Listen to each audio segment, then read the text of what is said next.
हमारे इस YouTube channel के सेगमेंट फास्ट न्यूज में आप तमाम का इस्तकबाल है। इस वीडियो में आप देख सकते हैं कम मिनटों में बहुत ज्यादा खबरें। तो आइए शुरू करते हैं वीडियो को और देखते हैं आज की ताजा तरीन खबरें। गर्मी का कहर, यहाँ जल रही है जमीन, सड़कों पर चिपक रहे हैं गाड़ियों के टायर, पिघल रही है ट्रैफिक लाइट्स। यूरोप इस वक्त जहन्नम की आग में जल रहा है। इटली, जर्मनी समेत कई ममालिक में शदीद गर्मी ने तमाम रिकॉर्ड तोड़ दिए हैं।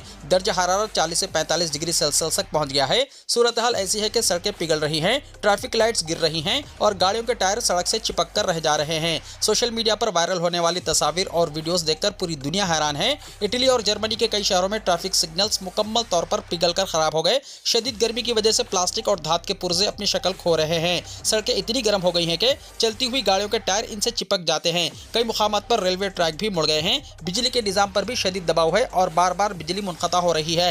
माहिरीन सेहत के मुताबिक इस शदीद गर्मी के दौरान अब तक हजारों अफराद जान की बाजी हार चुके हैं। बुजुर्ग, बच्चे और पहले से बीमार अफराद सबसे ज्यादा मुतासिर हो रहे हैं। अस्पतालों में हीट स्ट्रोक के मरीजों का रश लगा हुआ है। कई शहरों में हुकूमत ने रेड अलर्ट जारी करते हुए लोगों को घरों में रहने का मशवरा दिया है। साइंसदान काफी अरसे से खबरदार कर रहे थे कि ग्लोबल वार्मिंग की वजह से गर्मी की शिद्दत में इजाफा होगा।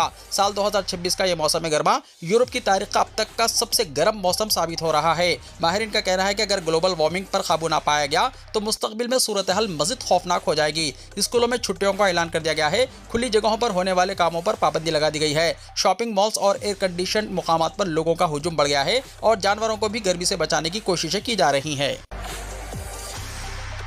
खामनाई के जनाजे में हिंदुस्तान से कौन कौन करेगा शिरकत, सामने आए नाम। ईरान के साबिक सुप्रीम लीडर आयतुल्लाह अली खामनाई की नमाज जनाजा में कौन शिरकत करेगा, इस पर जारी सस्पेंस अब खत्म हो गया है। ईरान ने वज़ीर आज़म नरेंद्र मोदी को इस 4 रोज़ा सरकारी तकरीब में मदऊ किया था। ताहम पीएम मोदी के इंडोनेशिया, ऑस्ट्रेलिया और न्यूजीलैंड के गैर मुल्की दौरे पहले से तयशुदा हैं, जिसकी वजह से वो इसमें शिरकत से कासिर हैं। ऐसे में बिहार के governor lieutenant general retired Syed अता हसनैन और वज़ीर मुमलिकत बराए उमूर खारजा बबीतरा मार्गरिता को इस तकरीब में हिंदुस्तान की नुमाइंदगी के लिए मुंतखब किया गया है। खामनाई के आखिरी सफर की तकरीबात 5 रोज तक जारी रहेंगी। ईरान में खामनाई के इजाज़ में आखिरी रसूमात का आगाज 4 जुलाई को होगा, जिसमें ये दोनों रहनुमा हिंदुस्तान की नुमाइंदगी करेंगे। ईरानी मीडिया के मुताबिक 4 और 5 जुलाई को तेहरान के इमाम खमीनी मौसूल की इबादतगाह में खिराज अक़ीदत की तकरीबात मुनक़्क़िद की जाएंगी, जिसके बाद तेहरान और मजहबी शहर क़ुम में 6 और 7 जुलाई को आखिरी सफर के जुलूस निकाले जाएंगे। आखिरी तकरीब 9 जुलाई को मुक़द्दस शहर मशहद में होगी, जहाँ खामनाई को शिया मुसलमानों के 8वें इमाम रज़ा के मुक़द्दस मज़ार के अहाते में दफन किया जाएगा। आयतुल्लाह अली खामनाई 28 फरवरी को तेहरान में अमेरिका और इसराइल के मुश्तरका फ़िज़ाई हमले में मारे गए थे। खित्ते में बढ़ती हुई कशीदगी और जंग जैसे हालत की वजह से इनकी तदफीन में ताख़ीर हुई। अब तकरीबन 116 दिनों के बाद इनकी सरकारी तदफीन की जा रही है। SIR मुहिम, 4 दिन में 1 करोड़ 73 लाख फॉर्म्स की तकसीम। चीफ इलेक्टोरल ऑफिसर तेलंगाना सी सुदर्शन रेड्डी ने रियासत में जारी SIR मुहिम के सिलसिले में जिलाई ओहदेदारों के साथ वीडियो कॉन्फ्रेंस का एहतमाम किया। उन्होंने बूथ लेवल ऑफिसर्स और इलेक्शन कमीशन के ओहदेदारों की सताइश की, जिन्होंने मुहिम के आगाज के अंदरून 4 दिन तकरीबन 1 करोड़ 73 लाख इन्यूमरेशन फॉर्म्स की तकमील की है। उन्होंने डिस्ट्रिक्ट इलेक्शन ऑफिसर्स को हिदायत दी है कि फॉर्म्स की मुकर्ररा मुद्दत के दौरान तकसीम को यकीनी बनाने के लिए बूथ लेवल ऑफिसर्स से ताउन करें। सुदर्शन रेड्डी ने कहा कि बूथ लेवल ऑफिसर्स को इलेक्शन कमीशन के कवायद पर सख्ती से अमल करना चाहिए। किसी भी खिलाफ वर्जी की सूरत में सख्त कार्रवाई की जाएगी। उन्होंने सियासी पार्टियों और बूथ लेवल एजेंट्स पर जोर दिया कि वो SIR मुहिम में सरगर्मी से हिस्सा लेते हुए वोटर्स की रहनुमाई करें। उन्होंने बूथ लेवल ऑफिसर्स को हिदायत दी है कि वो फॉर्म्स खानापुरी के सिलसिले में आवाम की रहनुमाई करें ताकि फॉर्म्स में गलती ना रहे। उन्होंने कहा कि डिस्ट्रिक्ट इलेक्शन ऑफिसर्स और दीगर ओहदेदारों को बुनियादी सतह पर इस काम की निगरानी करते हुए BLOs को दरपेश मसाइल की यकसुई करनी चाहिए। उन्होंने रजिस्ट्रेशन ऑफिसर्स को हिदायत दी है कि वो वक्तन फवक्तन दौरा करते हुए SIR मुहिम का जायजा लें। सुदर्शन रेड्डी ने वोटरों में शऊर बेदारी के अलावा वोटर हेल्पलाइन नंबर 1950 और हेल्प डेस्क नंबर से वाकिफ कराने का मशवरा दिया। उन्होंने कहा कि ओहदेदारों को चाहिए कि वो सोशल मीडिया प्लेटफॉर्म के जरिए आवाम की रहनुमाई करें। हैदराबाद में पुरअसरार जोरदार धमाका, न आग लगी न सिलेंडर फटा, फिर मकान कैसे तबाह हुआ। हैदराबाद के सरूर नगर इलाके में एक पुरअसरार जोरदार धमाके के नतीजे में रिटायर्ड बैंक मुलाजिम देवेंद्र का मकान अचानक तबाह हो गया। धमाके की शिद्दत से मकान की दीवारें, दरवाजे और खिड़कियों के शीशे मुकम्मल तौर पर टूट गए। वाक़े के वक्त अफराद खानदान घर में मौजूद थे, तहम खुशकिस्मती से कोई भी जख्मी नहीं हुआ। धमाके के बाद जब घर में मौजूद गैस के चूल्हे, 3 गैस सिलेंडरों, फ्रिज, गीजर और दीगर बरक़ी आलात का मुआयना किया गया तो वो सब महफूज पाए गए, जिसकी वजह से धमाके की वजह एक मुअम्मा बन गई। घर के अंदर आग लगने के भी कोई आसार नहीं मिले। इत्तला मिलते ही पुलिस मौके पर पहुंच गई और जाए वक़ू का मुआयना किया। ये वाक़या सरूर नगर पुलिस हुदूद के बापू नगर रोड नंबर 4 में पेश आया, जहां रिटायर्ड बैंक मुलाजिम देवेंद्र गुज़िश्ता 24 वर्षों से अपनी अहलिया और बेटे के साथ रिहाइश पजीर हैं। बताया गया है कि धमाका घर के बावर्ची खाने में हुआ। सरूर नगर पुलिस और हाइड्रा के एहलकार मौके पर पहुंचकर माहिरीन की मदद से मकान की तबाही की असल वजह मालूम करने की कोशिश कर रहे हैं। पुलिस का कहना है कि तमाम पहलुओं से तहकीकात जारी है। सरकारी मुलाजिमीन के मजीद 2000 करोड़ रुपए के बकायाजात जारी। तेलंगाना हुकूमत ने 29 मई को पहली किस्त में 2000 करोड़ रुपए जारी करने के बाद पीर को मुलाजिमीन के बकायाजात की अदायगी के लिए मजीद 2000 करोड़ रुपए जारी कर दिए हैं। माली मुश्किलात के बावजूद हुकूमत ने पेंडिंग वाजिबात की अदायगी का अमल तेज करते हुए मुलाजिमीन से किए गए वादों को पूरा करने का अज़्म दोहराया है। चीफ मिनिस्टर ए रेवंत रेड्डी और डिप्टी चीफ मिनिस्टर मल्लू भट्टी विक्रमार्का की हिदायत पर महकमा फाइनेंस के प्रिंसिपल सेक्रेटरी संदीप कुमार सुल्तानिया ने ये रकम जारी की, जिससे लाखों सरकारी मुलाजिमीन और रिटायर्ड मुलाजिमीन में खुशी की लहर दौड़ गई। हुकूमत ने मुलाजिमीन की ज्वाइंट एक्शन कमेटी से वादा किया था कि 100 दिन के अंदर 6000 करोड़ रुपए के बकायाजात अदा किए जाएंगे। गुज़िश्ता महीने पहले किस्त के बाद अब दूसरी किस्त भी जारी कर दी गई है। हैदराबाद से आंध्र प्रदेश के डुप्लीकेट वोट खारिज किए जाएं, कविता ने कहा। तेलंगाना रक्षणा सेना की सरबराह के कविता ने वोटर लिस्टों के खुसूसी नजरसानी यानी SIR मुहिम के दौरान इलेक्शन कमीशन से मुतालबा किया है कि वो तेलंगाना और आंध्र प्रदेश के दोनों तेलुगु रियासतों में एक फर्द के एक वोट के वसूल को यकीनी बनाने पर जोर देते हुए कहा कि ग्रेटर हैदराबाद में ऐसे लाखों वोटर हैं जिनका वोट पड़ोसी रियासत आंध्र प्रदेश में भी मौजूद है। इस तरह दो वोटों के डेटा की फौरी जांच की जाए और दोहरे यानी डुप्लीकेट वोट को वोटर लिस्ट से खारिज कर दिया जाए। कविता ने मीडिया से बातचीत करते हुए चीफ मिनिस्टर रेवंत रेड्डी के हल्का असेंबली कोड़ंगल का हवाला देते हुए इलेक्शन कमीशन की कारकर्दगी पर संगीन सवालात उठाए। कविता ने कहा कि जब उन्होंने खुद असेंबली हल्के कोड़ंगल में जांच की तो पता चला कि वहां 33,000 बोकस वोट पाए गए। वाज़ेह है कि रेवंत रेड्डी गुज़िश्ता असेंबली इंतखाबात में 32,000 वोटों की अक्सरियत से कामयाबी हासिल की थी। उन्होंने शुकूक का इजहार करते हुए कहा कि चीफ मिनिस्टर की कामयाबी 33,000 डुप्लीकेट वोटों की बदौलत हुई। कविता ने कर्नाटका के वोटरों के नाम कोड़ंगल असेंबली हल्के में मौजूद होने का शुबा जाहिर करते हुए इसकी जांच करने का इलेक्शन कमीशन से मुतालबा किया। उन्होंने असेंबली हल्के बोधन का हवाला देते हुए कहा कि वहां एक साल में 7,000 डुप्लीकेट शामिल कर दिए गए हैं। इलेक्शन कमीशन की इस मामले में खामोशी मायना खेज है। उन्होंने ऐलान किया है कि वो इस बैन रियासती इंतखाबी धांधली और डुप्लीकेट वोटों के नेटवर्क के खिलाफ सेंट्रल इलेक्शन कमीशन में बाकायदा तहरीरी शिकायत दर्ज करवा रही है ताकि तेलंगाना के अवाम के हकीकी वोट बैंक का तहफ़्फ़ुज़ किया जा सके। 10,000 रुपये से ज़्यादा की रकम ऑनलाइन ट्रांसफर करने में लग सकता है 1 घंटा। RBI की नई तजवीज़। बढ़ती डिजिटल अदायगी के इस दौर में रिजर्व बैंक ऑफ इंडिया यानी RBI ऑनलाइन फ्रॉड को रोकने के लिए बड़ा कदम उठाने वाला है। RBI ने तजवीज़ पेश की है कि अगर कोई सारिफ 10,000 रुपये से ज़्यादा की ऑनलाइन रकम मुंतकिल करता है तो इस अदायगी के मुकम्मल होने में 1 घंटा यानी कूलिंग ऑफ पीरियड लग सकता है। मुल्क की बैंकिंग इंडस्ट्री ने इस हिफाजती कदम की हिमायत की है, लेकिन इसके साथ ही आम लोगों की सहूलत और तकनीकी मुश्किलात के बारे में खदशात का इजहार भी किया है। बैंकों का मानना है कि इस कायदे से फ्रॉड पर लगाम लगेगी, लेकिन आम लोगों को रोज़मर्रा के लिए लेन देन में मुश्किलात का सामना करना पड़ सकता है। आरमूर में टीचर को तमाचा रसीद करने वाले बीजेपी लीडर को पुलिस ने हिरासत में ले लिया। तेलंगाना के आरमूर टाउन में एक टीचर को तमाचा रसीद करने वाले बीजेपी के मुकामी लीडर बालू को पुलिस ने हिरासत में ले लिया। 3 दिन पहले आरमूर के एक प्राइवेट स्कूल में उर्दू पढ़ाने के मसले पर शुरू होने वाले तनाज़े के दौरान बीजेपी लीडर बालू ने टीचर पर तमाचा रसीद किया था।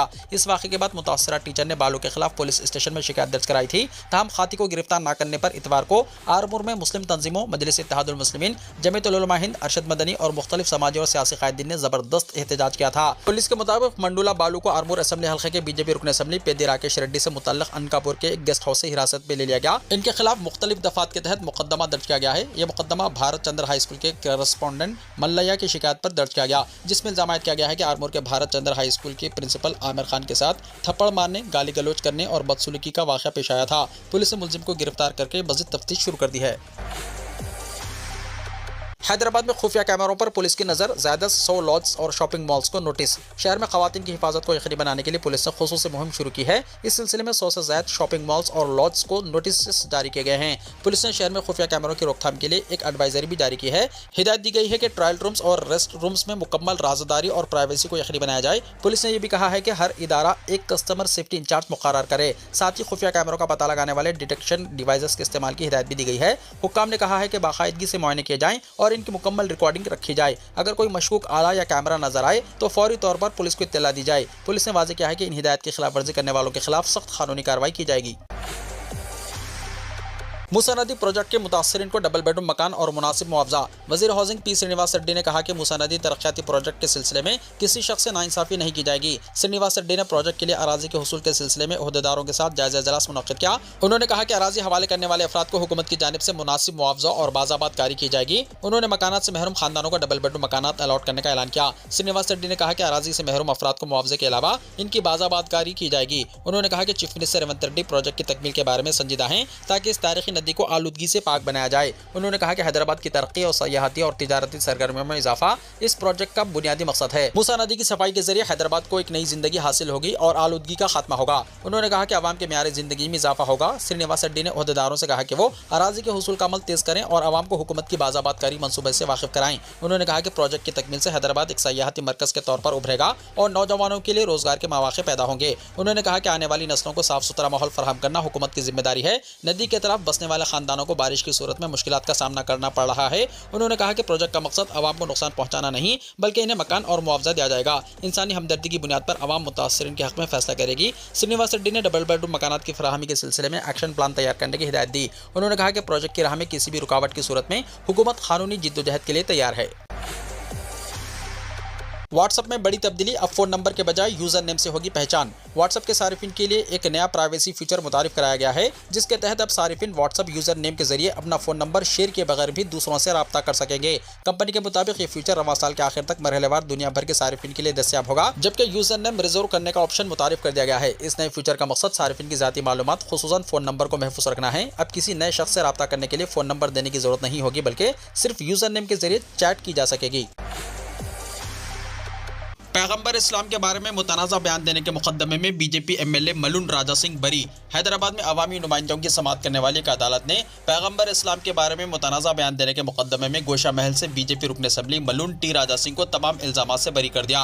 अदालत ने दोनों फरीकों के दलाइल और शवाहिद का जायजा लेने के बाद करार दिया है कि राजा सिंह के खिलाफ आयत इल्जामात साबित नहीं हो सके, जिसके बाद इसे बेकसूर करार देते हुए फैसला सुनाया गया। वाज़ेह है कि 22 अगस्त 2022 में stand up comedian Munawar Faruqui के हैदराबाद शो की मुखालिफत करते हुए टी राजा सिंह ने यूट्यूब पर शान रिसालत सल्लल्लाहु अलैहि वसल्लम पर एक वीडियो जारी की थी, जिस पर मुल्क भर में शदीद तनाज़ा खड़ा हो गया था। इसके बाद इसके खिलाफ मजहबी मुनाफिरत फैलाने के इल्जाम में मंगलहाट पुलिस स्टेशन में ताज़ीरात हिंद की दफात 505(2), 504, 255(a), 153(a) और 506 के तहत मुकदमा दर्ज किया गया था। 23 अगस्त 2022 को पुलिस ने इसे गिरफ्तार किया, तहम अदालत ने गिरफ्तारी के तरीक़ेकार में खामियों की निशानदही करते हुए रिमांड मुस्तरद कर दिया और फौरी रिहाई का हुक्म दिया था। बातज़ा शहर में एहतजाजी मुजाहरों के पेश नज़र 25 अगस्त 2022 को इसके खिलाफ पीडी एक्ट नाफिज किया गया, जिसके तहत वो 77 दिन तक जेल में रह चुका है।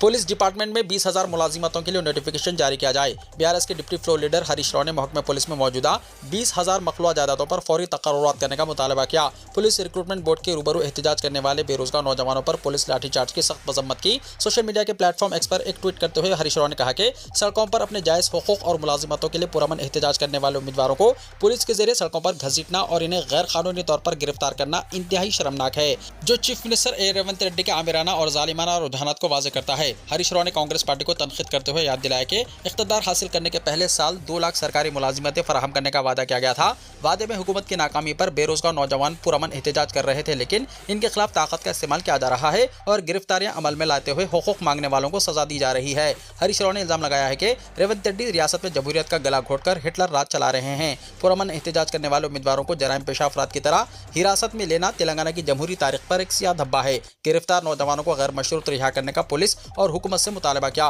उन्होंने कहा कि खुद डीजीपी ने महकमा पुलिस में 20,000 मखलूआ जायदादें होने का इतराफ़ किया है, लिहाजा हुकूमत फौरी इन जायदादों पर तकर्रुरात के लिए नोटिफिकेशन जारी करे। बीआरएस पार्टी मुलाजिमतों के मामले में बेरोजगार नौजवानों के साथ खड़े रहेगी। सड़कों पर एहतजाज करने के साथ साथ ऐवानों में इसको मौज़ूअ बहस बनाएगी। रेलवे में टेक्नीशियन की 6,557 जायदादों पर तकर्रुरात। वजारत रेलवे के रेलवे रिक्रूटमेंट बोर्ड ने टेक्नीशियन ग्रेड 1 सिग्नल की 323 और टेक्नीशियन ग्रेड 3 की 6,234 जायदादों के लिए अहल उम्मीदवारों से ऑनलाइन दरख्वास्तें तलब की हैं। दरख्वास्त दाखिल करने की आखिरी तारीख 29 जुलाई मुकर्रर की गई है। तमाम दरख्वास्तें सिर्फ ऑनलाइन पोर्टल www.rrbapply.gov.in के जरिए कबूल की जाएंगी। नोटिफिकेशन के मुताबिक तकर्रुरात से मुताल्लिक़ तमाम शराइत, अहलियत, तरीक़ेकार और दिगर हिदायत CEN नंबर 2/2026 के मुताबिक होंगी, जो तमाम रेलवे रिक्रूटमेंट बोर्ड्स की सरकारी वेबसाइट्स पर जारी की जाएंगी, जिनमें सिकंदराबाद, चेन्नई और बेंगलुरु RRB शामिल है।